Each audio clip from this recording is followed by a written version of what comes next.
Tutorial 9. Editing an existing and adding a new polygon geometry in the Amrut file. In this tutorial, we will learn how to edit an existing or add a new polygon geometry in the Amrut file in mobile application. Let's see the steps to be followed.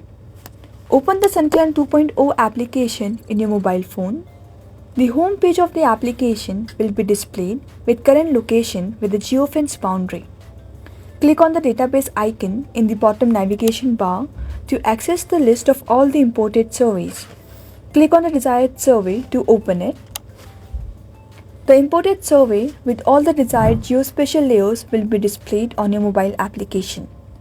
To edit any polygon within the geofence, tap and hold a polygon geometry to select any geometry.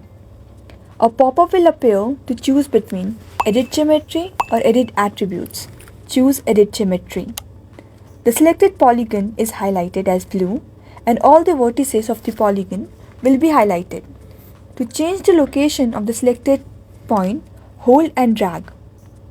To add a new vertex, tap on the desired edge of the polygon and a new vertex to the given edge will be added.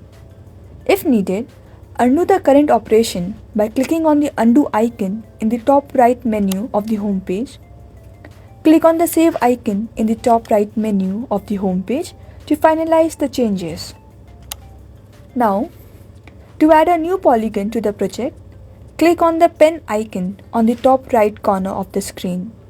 A drop-down menu will open up with the options to add new features. Click on the hexagon icon. This will open an editing submenu.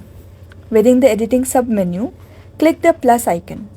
Then, tap on the desired location on the map or interface where you want to add a polygon. Keep tapping on different locations to add as many points as needed. The newly added points will be highlighted in blue. If you wish to move the point, hold and drag the point to change its location. Click the Save icon on the top right menu of the home page to save your changes. Repeat the same process to add more points to the project.